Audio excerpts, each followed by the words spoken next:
phone on silent. And before we start, let's just look at Restream and see what Restream is up to. Okay, I think we are live. We are going to. Okay, in a moment, we are going to start this session off. Give me a moment, guys, and we will begin. Okay.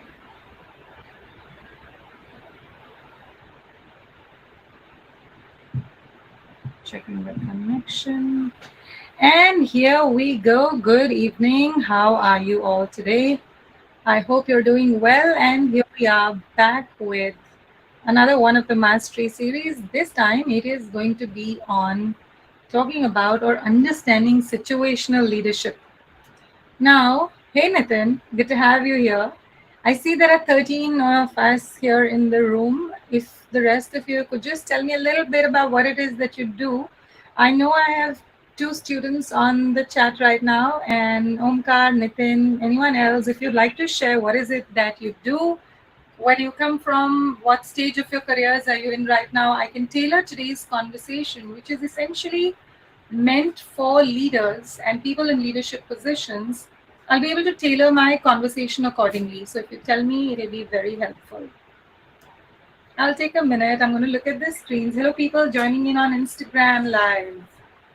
We are ensuring that we have an understanding of what people's background is when they come in, when they're joining in today. A little bit of information would help, and I can tailor my conversation accordingly.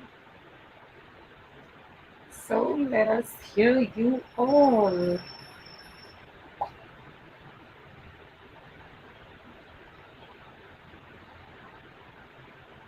Okay, you're a fresher as a UX UI designer. Thank you, Saloni. Saloni, have you attended a session with me before? Because I recall there was someone who was a fresher in UX UI. It will help to know.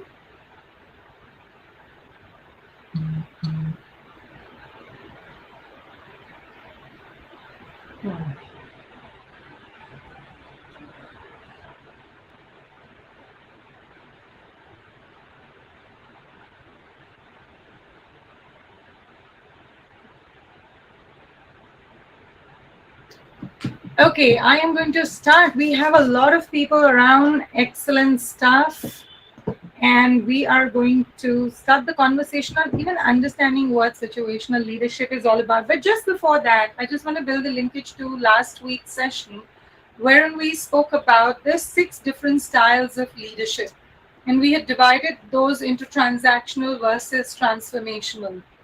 You're attending the session for the first time. Okay, good. You're so welcome, Saloni, and everyone else also who's joining in for the first time today. So just bringing it back, we did have a linkage to the last time. If you didn't attend the last time, hi Kunal, if you didn't attend the last time, please make sure that you go back and you watch the video on the Mastery series with me, of course. And you will be able to find out what we spoke about in terms of the leadership styles. Very interesting. We have Zain and we have Zaina. Hey, Zain. Thank you for joining in. So, leadership is a vast, vast subject. It's a whole area by itself, in itself, and of itself. The idea is for us to begin to understand the tenets of leadership. So, I'm going to go with a base assumption that everyone who's logged in is logged in either as a youngster who's still studying or as a young professional who's just joined in into the workforce, or people who are in the early stages of management. So I'm going to tailor my conversation around that. If I were to just explain to you about what situational leadership is really, when we speak about any leader, you'll find that you'll have leaders who are great or considered great leaders. And when you enter the workforce, some leaders are considered, oh my God, I don't even know why I managed to get this person as a boss. I'm going to take the analogy of teachers in colleges. There are some teachers who are very, very instructional and very, very directional, right? Hey, Shubham. There are some teachers who will be, they'll be like this gentle guiding hand, and they'll take you along slowly and steadily, and they'll make you see things in very many different manners. It takes both kinds. The first leader, the first teacher, or the lecturer, or the professor who's giving you straight, clear cut instructions: do this, don't do that. This is the only way you can handle this. This is the only way you will behave in my session, in my class, etc., etc., etc. So that particular leader is known or teacher is known as a directive teacher, and that's a lot of times, especially if you're already a high morale student, if you're already, you understand how to maybe write an algorithm. Let's assume that you're in software and you already know how to write an algorithm and write it well, and here's a teacher who's telling you this is the only way that you can actually go ahead and write the algorithm, then you will start to feel a bit demoralized, right? Similarly, and I'll come back to organizations later. Similarly, the other leader, the other teacher, the other lecturer who tells you, hey, you've already learned how to write the algorithm. What's a different way you can write it? Or how can you share this information with other people? What's a different, more efficient way to either create the same output, or what's a way to create an even more efficient output out of this algorithm that you're writing? So you have those kinds of teachers. They are practicing a certain way and a certain way only. So it is with leaders. And Omkar, I haven't missed your question. Hi, Pranav. I haven't missed your questions. I'll come back to the question: what should be the mindset of a leader and to be a leader? You'll also find the same thing in organizations. You'll find leaders who only tell you what to do. This is the only way you can handle things. There's no two other ways. And they are like that with every single one of their team members. Just like a directive professor in a classroom is exactly the same with all their students. Situational leadership as a theory actually encourages leaders to consider their team members from the uniqueness of the team member and the situation they are operating in. So I could be a leader and I may have 3 different people or 30 different people on my team. How well am I able to understand every single team member of mine? What are their joys? What are their troubles? What are their skills? What are their talents? Everything is taken into consideration when you are, as a leader, practicing situational leadership. Now, the question, I'm just looking at the questions on the side. The question that arises is, let's handle that one. What is a leader? Who is a leader? And then we'll come to the mindset. So why don't you guys tell me that? What do you think, or who do you think is a leader? You could put it into the chat box. Tell me who do you think is a leader? Then we'll come to the mindset.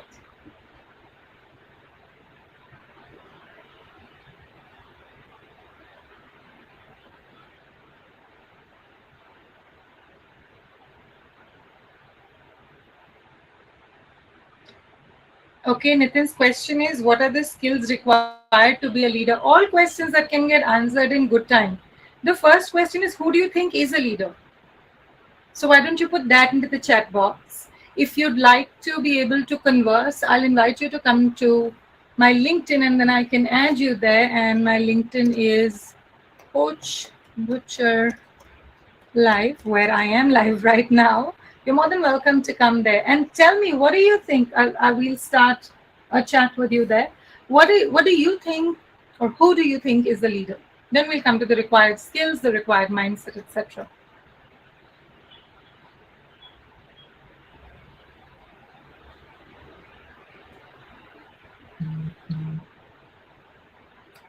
Okay.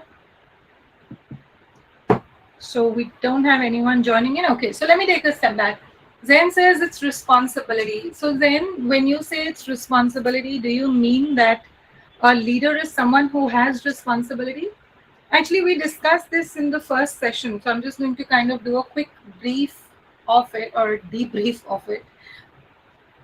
A leader is anyone who has the ability and who has shown it in practice that they have the ability to have other people follow the things they're asking for, the things they're doing, such that they are able to achieve a result. Most of us misapply leadership to be authority.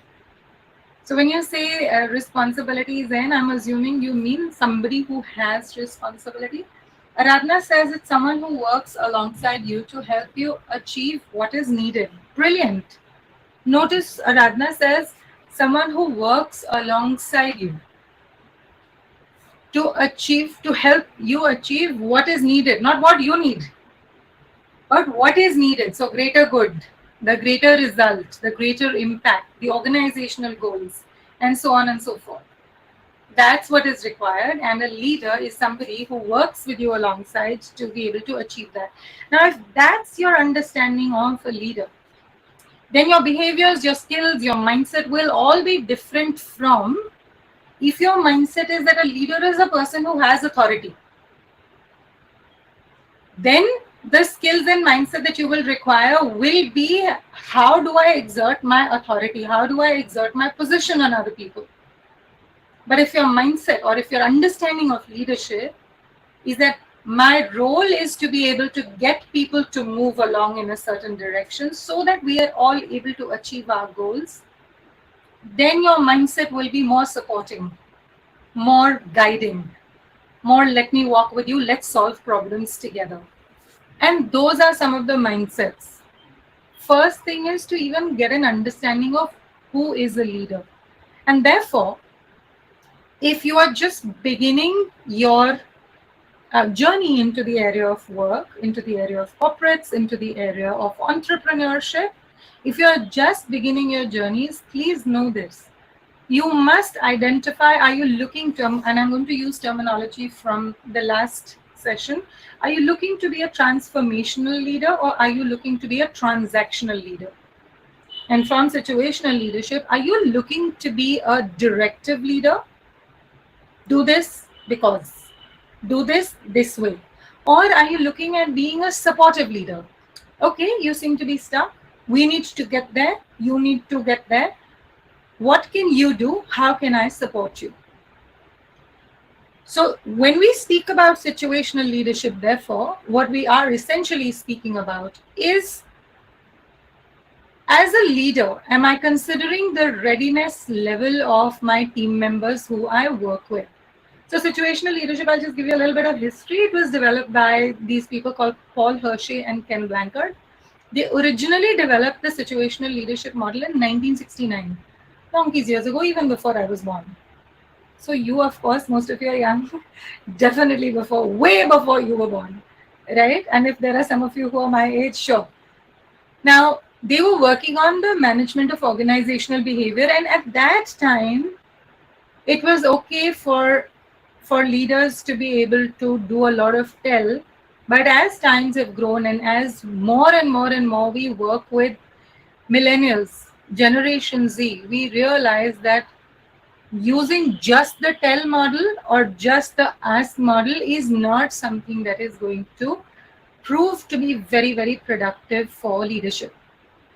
And so what the model does is, or the situational leadership model, which now has its second version for many years old anyway, but it's called SITLEAD or Situational Leadership 2.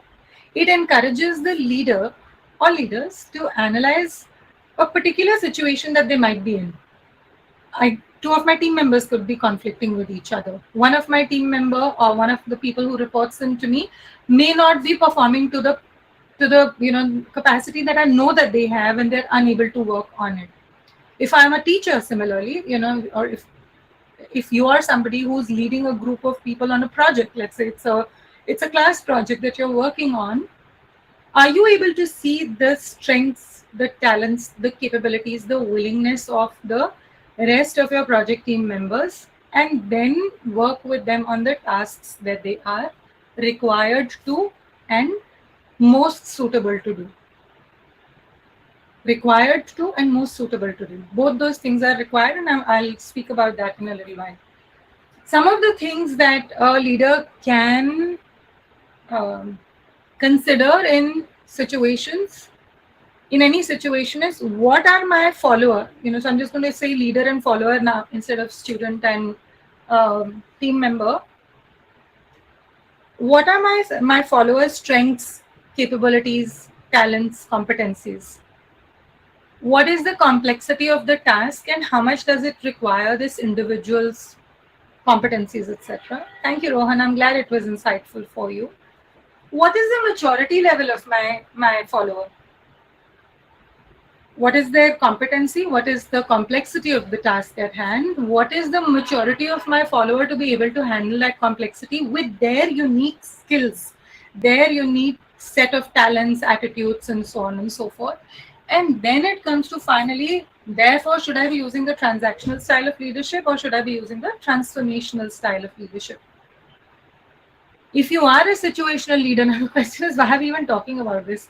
If you are a situational leader, you will actually be able to bring out the best in your team members, in your followers. You will truly be able to leverage their strengths and capabilities to achieve your results. You will find that people are more than willing to work with you. You will find that people are more than willing to extend their own selves, extend their own capabilities, spend more time in doing the tasks that you are looking to achieve. They will actually be a lot more innovative than if you end up being somebody who just uses one style, one way.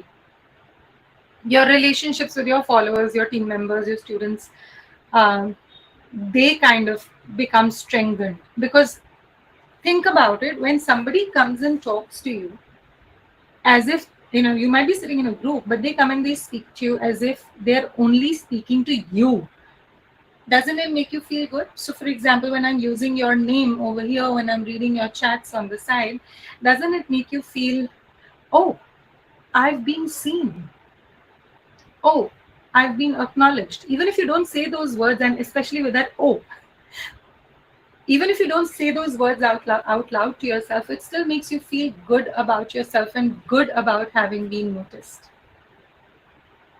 And therefore, situational leadership demands, because of all of these reasons, situational leadership demands of a leader to be able to flex their style with each follower, team member, student, project team member, according to that person's needs and requirements, rather than this is my own style, thank you very much, you can take it or leave it.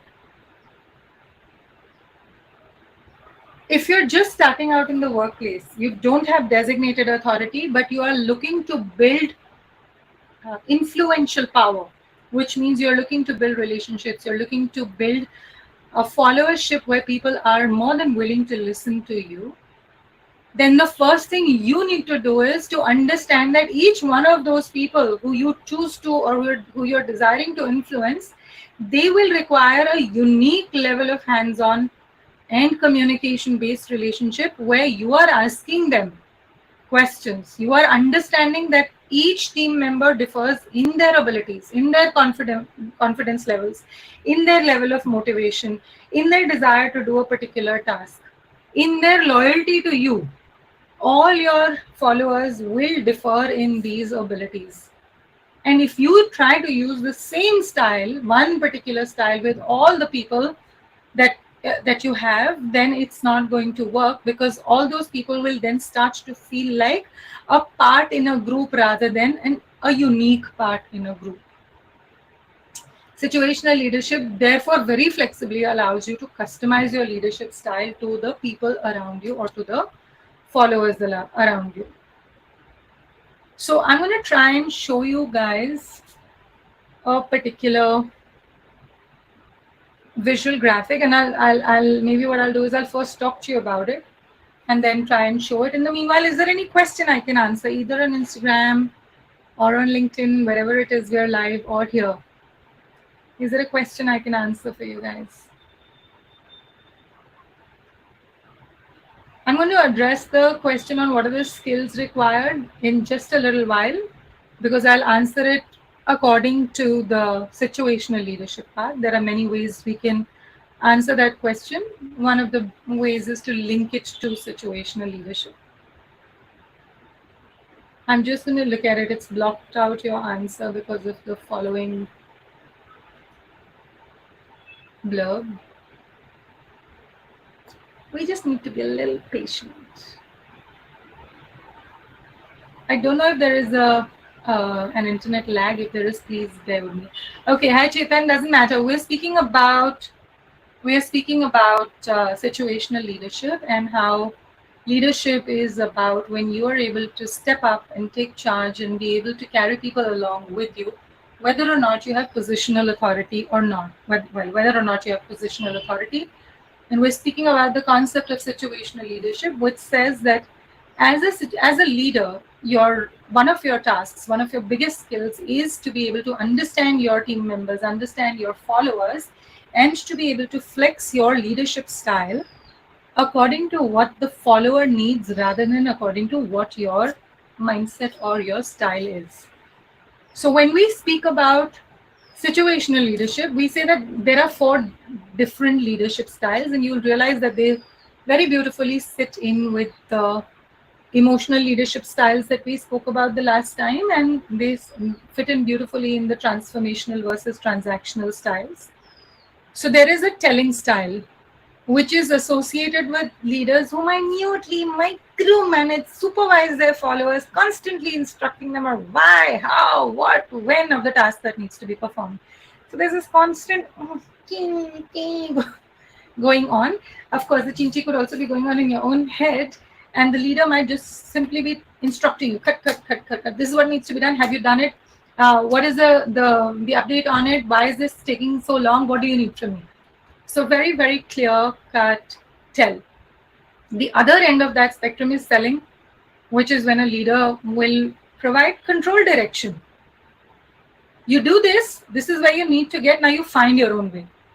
There's a two-way communication that's happening between the leader and their followers. And that also goes ahead and it creates a buy-in. It creates an agreement on the part of the follower saying, okay, yeah, this is how we will do things, this is what we can do. Then there is another style called participating. In participating leadership, the leader seeks opinions and the participation of the followers. So there is a common consensus, there is the need to build a common consensus, the need to establish how, get that information from everyone, agreeing on how a task should be performed, etc. The leader is trying to create like a deep relationship, deep asking what are your opinions, what are your views, relationship with their team members or their followers. And then there is the fourth style, which is called delegating. And personally, I feel this is a very empowering style. We'll talk about that also, wherein the leader plays a role in the decisions that are taken. So I may participate in the decision making as a leader, but once I have delegated the responsibility of carrying out a task to my followers, I take a step back. I only, as a leader, as a delegating leader, I only step in when I have to monitor and review the process, because that is still my role. I can't give that away. I can't delegate that away. Now, this is in relationship with the developmental level or the maturity level of the follower. Remember this. It's not just the leader style that needs to be looked at. We also have to look at the developmental level of the follower. Now, to understand that, there are two basic aspects. What is the willingness of the follower, and what is the skill level of the follower? How competent am I and how committed am I?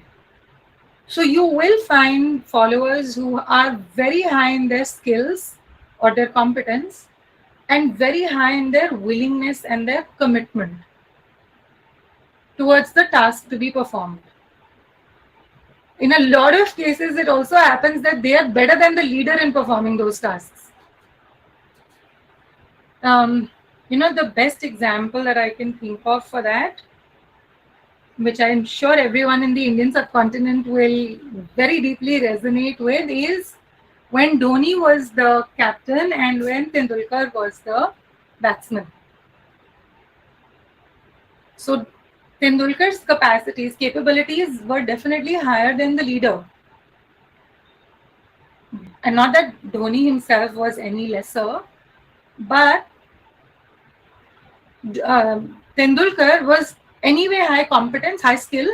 No one could question that, and also high willingness to be able to perform under this particular leader. Then you will have people who are high competence, very high skill, but their motivation, their willingness, their commitment to do the task is a little inconsistent. They may lack the confidence to go out and perform the task alone, so they keep turning to the leader or turning to somebody else for support to say, you help me, can you please do this for me, and so on and so forth. It's not that they don't have the skill, but could you please do this for me, because they're not feeling motivated enough at that point or in that case. Then you will have people who have some level of competence, some level of skills, capabilities, talents, but a little bit of commitment to low commitment. Some skill that keeps me, Chetan, I'll come to what factor is very important to be a leader. Some skill level which is sufficient for me to do the job, but also, even my willingness to do the job. So I'm only coming to the work, coming to the job because I need to get a salary. Similarly, if your team members or students working, let's say team members working on a project, you are part of the project only because you will get the credits. If you're a student in college, you're coming to college only because if you don't have a minimum level of attendance, they will not pass you even if you have great marks. So I have only a little bit of competence and I have a little bit of commitment. And then there is the last one. I don't have the commitment. I don't have the competence. I don't have skills, but my commitment levels are very high. I'm like an enthu cutlet. I don't know how to do this. Give me this task. I'm going to learn. I'm like this jumping enthu cutlet who's constantly raising her hands or his hands to say, I will do this. I will do this, because I have a very high level of commitment and willingness and confidence and motivation to do that particular task, because it excites me, or it means that I will get greater visibility, whatever be the reasons. Now, as I said, I am going to try and share a window or a screen. Okay. Can somebody confirm to me that you can see this screen, please? If one person could just put it into the chat box that you can see this screen. Oh, it's going to be a trouble on Instagram Live. I don't know how to add a screen on Instagram Live, so I could do this. Hold. Okay, lovely. Excellent. Thank you so much, Saloni. Now let's talk about this particular screen. Thank you, technology. Let's talk about this particular screen. So if you notice over here, there are two axes on this 2x2 matrix. You've got supportive behavior. This is for the leader, and you've got directive behavior. This is for the, also for the leader, but this is more the directive behavior style, and this is the supportive behavior style. If you notice over here, this low is on the competence and commitment part of it. Now here, this high is for the commitment, and this high is for the competence. If I am somebody who has high willingness, and I'm right here right now, if I'm somebody who has high willingness, but maybe low skills, then it makes sense for my leader to follow this directive style. Remember, we are saying situational leadership. The situation is that I'm the follower, you are the leader, I'm low in skills to do a particular task. Let's say, for example, in doing live sessions on Creator Club, I don't know how to do that. You take on the directive role wherein you say, Shalu, it's great to see that you have the motivation. You have come to learn yourself.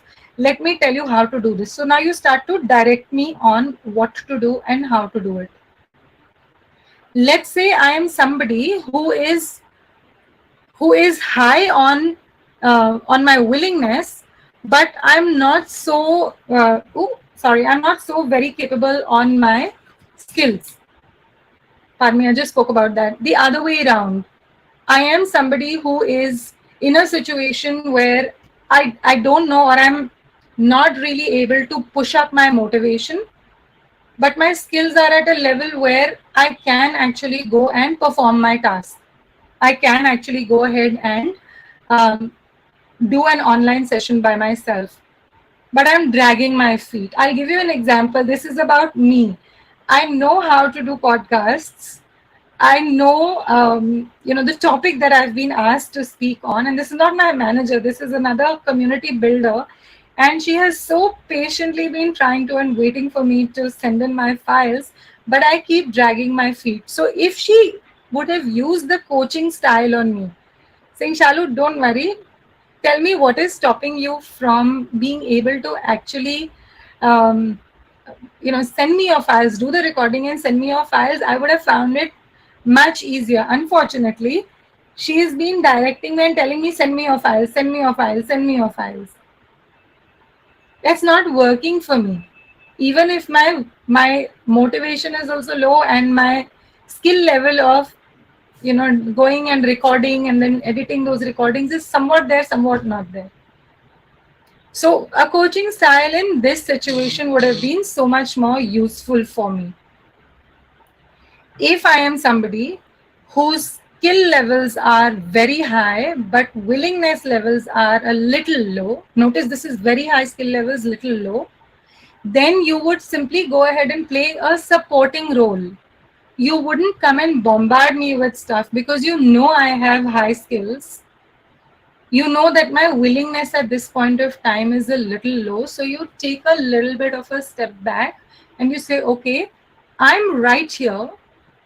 Whenever you feel you're ready, I'm right here and I'm creating the right environment for you to feel motivated enough, feel compelled enough, feel committed enough to do your task.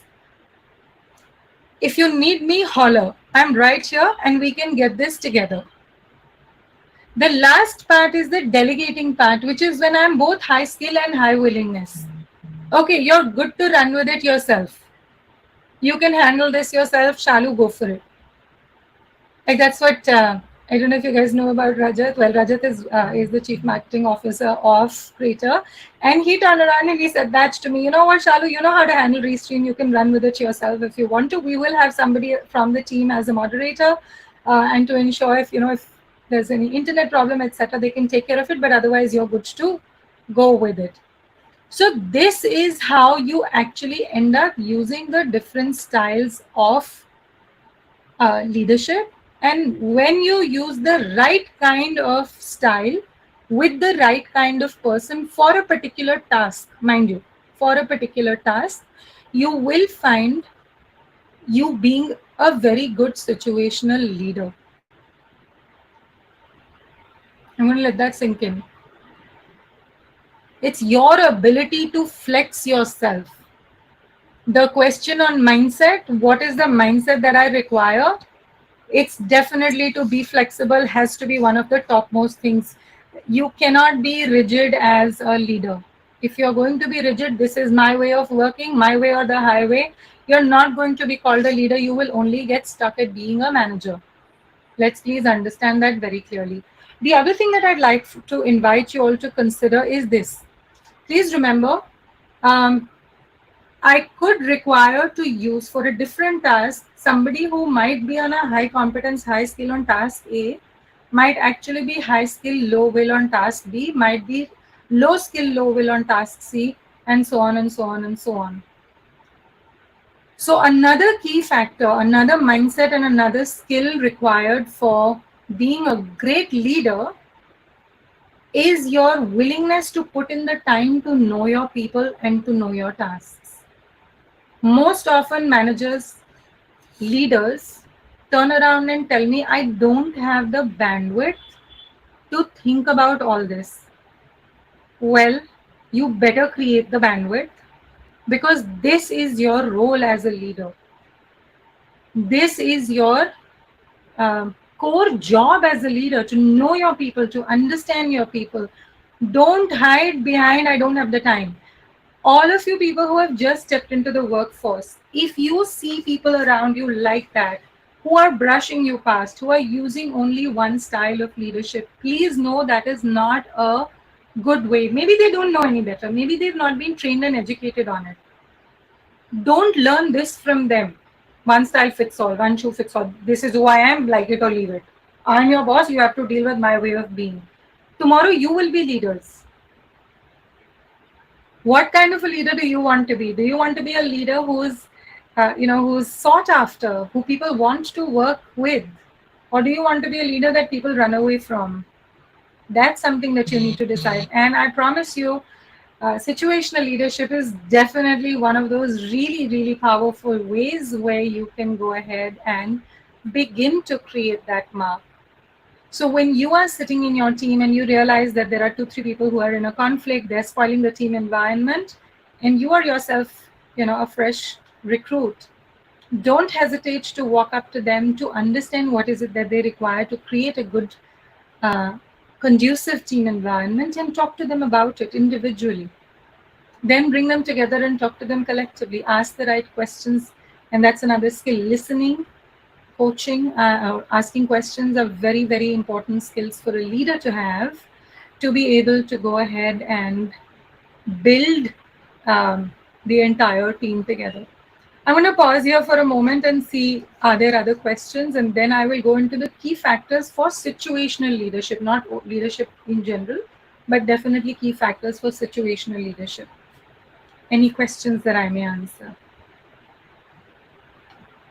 In the meanwhile, I'm going to take a quick swig from my bottle and have a sip of water.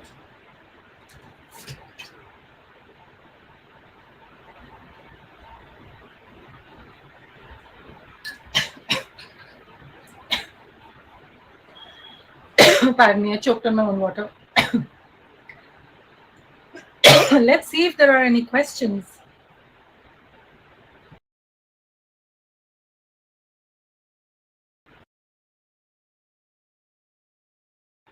Okay, none. So I'm going to keep talking about the factors that are very critical for um, situational leadership. If you have any questions, don't hesitate to drop them, think about them, etc. Number one, consider what is the task that needs to be done itself. It could be a simple task, it could be a complex task. As a leader, have a very clear idea of exactly what is the task, what does it require to be completed successfully and accomplished. Number two, consider the level of authority you have over a group or over your group members. Some leaders, as I said before, have power of position, the capacity to fire, hire, reward, give feedback, and so on and so forth. Some leaders gain power through relationships, respect, understanding, listening, influencing, etc., making them feel included in the decision making process. Some people have leadership through the power of, I'll just address that. Some people have leadership through the power of knowledge. So, knowledge is the power base. Consider what is the level of, or what is your power base for leadership that you are operating from. Are you operating from the power base of knowledge, information, relationships, authority, influencing, and so on and so on and so on? Now you look at so we've talked about consider the task, consider your level of authority. Now consider the relationship between you and the members of the group. Your social and your interpersonal interactions, social and your interpersonal factors, they will play a huge, huge, huge role in identifying which approach is best. If there is someone who is scared of you, who is intimidated by you, who doesn't open their mouth in front of you, you may want to use the supporting kind of a role. If there is someone who feels, who's high task, high skill, high will, and who feels very comfortable with you, delegate the task to them and agree with them that I will only step in for reviews at this time, and so on. You may have a group that lacks efficiency, that lacks productivity. You may benefit from using a style that emphasizes rules, clearly defined roles, order, organization, like as in organizing things, clear cut rules and responsibilities. All of those things may require a style which is more tell. A productive group, on the other hand, might benefit more from a democratic style that allows your group members to work independently and give their inputs in organizational decisions, and so on and so forth. I think the last thing that needs to be considered as a factor for situational leadership is the level of maturity of each individual group member. When I say level of maturity or the level of development, their individual capacity or ability to complete a task and their willingness to complete that task. Do I have the skills and do I have the will? Because if you end up assigning a job to a team member who's very willing, and a complex job to a team member who's very willing but doesn't have the skills to handle that really complex task, short recipe for failure. So being able to pinpoint each group member's level of maturity is another key factor that will help you move ahead in your situational leadership with people. How should a leader approach, Sanjay asks, when someone's performance is low? You need to find the reasons for why their performance is low, Sanjay. You need to find out the reason for, is their performance on every single task that has been delegated to them, given to them, instructed to them, is their performance low on everything? You will find people will have different levels of skill and will for different tasks that they do. If the performance is low because of a few very complex tasks, you may want to explore why is the performance low on those specific tasks. What is missing in the individual? Do they not have the willingness to do the task, or do they not have the skill to do that particular task? So for example, if you come to me and you tell me, Shalu, I'd like for you to sit down and tally the balance sheet. Well, okay, I can tally a balance sheet. Sorry. Let's say this is back in the day, maybe 15, 18 years ago, when I used to run away from everything related to finance. Let's say it was me then. I would look at you and I'd be like, okay, I'll do it. And then I would procrastinate. I would push back. I would not do the task, or I would make such huge blunders in the task that you would hold your head and you'd say, oh my God, why did I even give her this task? Or I could have great willingness to do great willingness to do a task and also skills to do the task, but only a very small level of skills to do the task. It could be either. In the first case, I had neither the skill nor the willingness to to look at a balance sheet, or I have little skill, little willingness, or maybe a little bit higher willingness than the skill that I have. Depending on which one I have low, you need to work on that. So let's say I'm someone, and that's what I was showing you in the image. Let's say I'm someone whose skills are low. You would put me either into training, you'd put me in with a buddy, you'd put me in with somebody who can give me step-by-step instructions, you'd get me to read a standard operating procedure for the task that needs to be done. You tell me, go read a book, go watch a video, and so on and so forth, because my skills are low.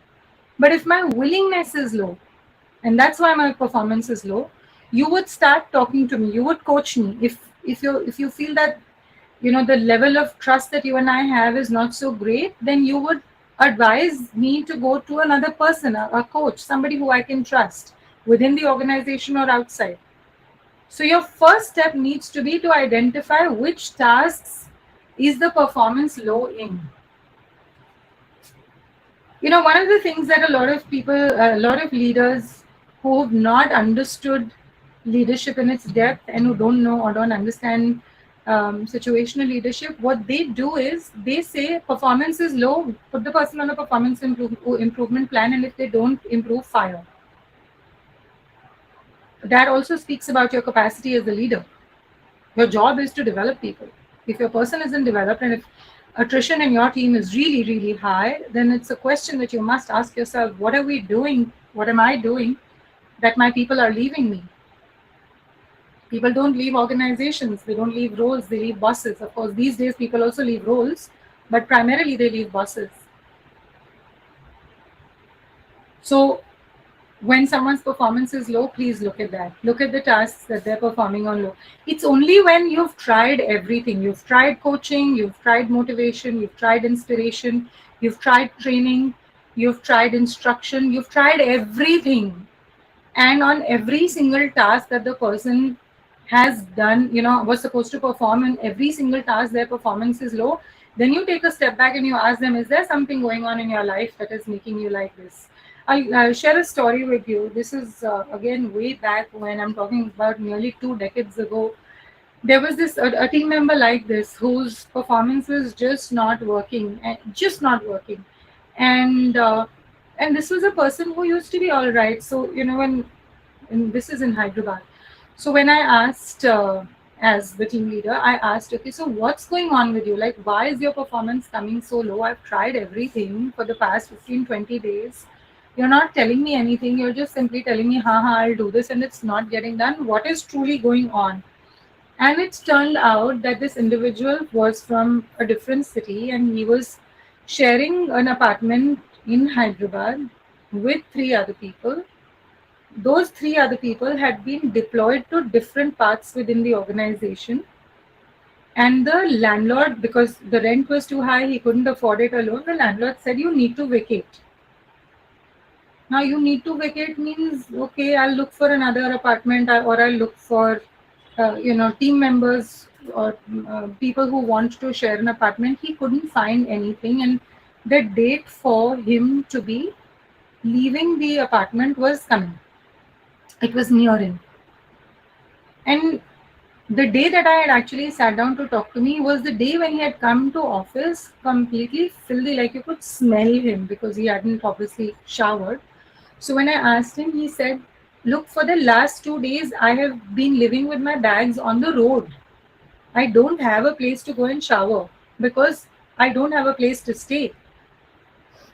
Of course, it also spoke about me and my team, in terms of the trust that he didn't feel that openness to come and talk to us about, or talk to me about, I am going through this problem and I need support, because he thought that if I bring this as a problem statement to the office, and these are all things that he told me, if I bring this problem statement to the office, people will think less of me. They will judge me. They'll say, oh, nobody wants to live with you, and they will not want to talk to me, and nobody's going to help me, and I'm going to lose my job because of that. It was such a deep thing, right? Here's this person, you try everything with them, they have been high willingness, they have been high skill, and suddenly they're not performing. You must go and find out what's happening in their personal lives. Is there something so large? Have they lost someone recently? Are they going through some other kind of loss, especially as youngsters? If you have youngsters in your team and even if you're not in a position of authority, you're still choosing to take on a leadership role in your team, ask them what's going on in their life. Are they going through a breakup? Are they going through an emotional confusion? What's going on with them? Ask them, talk to them, and then accordingly take the step. Do I need to train? Do I need to coach? Do I need to tell? Do I need to sell? And then move on. It's only when everything has been tried, nothing has been working, then you try to redeploy the person in a different set of tasks, in a different role. If there also their performance is low, then you take the conversation to HR and say, now what should be the next step? So that's where we are on how to approach using situational leadership. How do you approach somebody when their performance is low? Thank you for asking the question, Sanjay. Short question, long answer. You're so welcome. But it was a very deeply felt answer because truly this is one of the challenges of relationships. How do I understand my team? How do I understand my people and their challenges? How do I really, really understand what's going on with my people? I'll wear my specs again if there's another question. Right. It's such a huge thing to be able to, or well, at least people make it a huge thing that, oh, how am I going to find out all this about my team members? I've had people who have had 80 people reporting into them. It mind boggled me, of course, and I spoke to their management saying 80 people for one individual. How do you expect performance appraisals to happen? But anyway, when people turn around to me and they tell me I don't have the time to get to know my team members, I tell them, then stop taking positions of authority. Then you're better off alone as an individual contributor. You could become a specialist, but don't take on a role that says, I'm going to be a leader. Don't do that. Because leadership in its very essence is your ability to carry people along. You can only carry people along when you understand what is stopping them from movement. or what is it that will help them into movement. And if you say that you don't have the time for it, don't bother getting into leadership positions. Don't even take up the roles. I'll give you another example. And this example is of my own aunt who was working in a bank. And this is not in India. And she was working, and her performance used to be so good that every year her bank manager used to offer a promotion to her. And every year, my aunt would politely decline. I think after 4 or 5 years, and because this is in the West, people are polite enough to not ask or dig deeply as to why not. But after 4 or 5 years of her doing this, the bank manager, my aunt supervisor turned around and asked her, "What's wrong with you people? I'm giving you positions which other people are ready to give an arm and leg for, and I'm giving it to you, and you're not willing. Like the organization is willing to give it to you, you're not willing to receive it." And she said, "Look, it's my priority to take care of my children. My children are youngsters. I'm living in a country away from my own. I have very little support, and I don't want to leave my children at the hands of nannies and all. I want to be home when my children come back home from school. If I take on more responsibilities, and I'd love to, I know I'm capable of taking that responsibility. But if I take on that responsibility, it means I need to stay longer hours in the office, because I will not do injustice to my task and my role. It means I will need to stay in office, which means I'll need to stay away from my children. And right now, it's just not possible for me." And the beauty of my aunt's supervisor was that she accepted that. She said, "I understand." There was no force, but just the fact that she took the time to ask my aunt what was happening amongst the other, God knows how many tens of people that she had reporting into her. She still took the time to speak to my aunt and ask, "Okay, what is bothering you?" Remember this: when a good leader asks their followers, "What is going on with you? Tell me what's happening in your life. Tell me how can I help." That's when the leader is respected more, rather than when the leader gets another promotion and the distance between the leader and the follower increases. And the leader feels very chuffed, saying, "Wow, I'm 2 levels above you now, I'm 5 levels above you now." And the follower says, "Bye bye, no longer a follower." So just keep all of that in mind, and I'm going to keep the time in mind. I'm going to see if there's any other question, and if not, we will call it an evening, my dear friends. What's the best way to communicate? Oh, my friend Chetan, that is a whole new animal on its own and a whole new football field. Um, what's the best way to communicate? I usually say, if it's about feedback, if you're communicating about feedback, please make sure that you've gathered enough evidence and then gone ahead and communicated. If it is about a performance appraisal, please make sure you leave your phone outside and still give feedback, do the performance appraisal with clear cut evidence. I'm happy to start a series on, in the mastery of performance conversations after we end the mastery of leadership. If you're talking about one-to-one communication, one of the things that I've found helps best is to structure your feedback, your communication very clearly. Don't go left, right, and center. Like, for example, today we spoke about what is the base of situational leadership. Then we spoke about what are the different styles of leaders, what are the different developmental needs of followers. Then we spoke about the key factors. So there was a structure to what I was talking about, even if I was answering questions in between. I was building the connection between the question to what I was speaking about. That's clear communication, that's structured communication, and that's knowing what you want to communicate. If somebody asks you a question, don't just rat-a-tat off the answer. Pause, think, understand where the question is coming from, and then answer. You'll find your communication becomes a whole lot better. Stay tuned to our channel. We'll do another stream on communication as well. What about negative feedback? The first thing is, get the word negative out of your head and call it constructive feedback. If you need to give someone constructive feedback, number one, do not do a sandwich approach. So don't say good things about the person. "Oh my gosh, Shalu, you have such great strengths. You are so good with people. You're so deeply organized. It's just that you tend to become a little harsh sometimes when you're angry, but otherwise there are so many good things about you. You are so powerful with your words." Are now what is Shalu supposed to walk away with? Is she good or is she not good? So first and foremost, have the gumption, have the guts to be able to give constructive feedback without harming the other person's self esteem. And then give constructive feedback always with examples, whether it's positive feedback or it's constructive feedback. Do not give feedback without examples, do not give feedback without evidence. That helps the individual see where your feedback is coming from. Never ever give feedback that somebody else has given you. Never pass that along. You know what, Omkar? Chetan came and said, Shalu is not a good person. So Omkar walks off to Shalu and say, why are you fighting with people? But Omkar has not observed Shalu being bad to other people. So instead, what Omkar does is, Omkar turns around to Chetan and says, okay, can you give me the evidence? So Chetan says, okay, when this happens, Shalu does this. Now Omkar starts to observe Shalu and realizes that yes, there are actually 4 points out of the 6 that Chetan had given that are true. So Omkar starts to observe those things about Shalu and then calls Shalu for a feedback session and then says, Shalu, this is what I have observed. Here is the evidence. And so relates the evidence on the 5th of this month, this happened and you did this. And so and I saw this is how you behaved, etc., etc., etc. And then ask the individual, how do you feel about that? What do you think about that? They may come up with a whole new a whole new set of reasons why they behaved a certain way. Listen to those.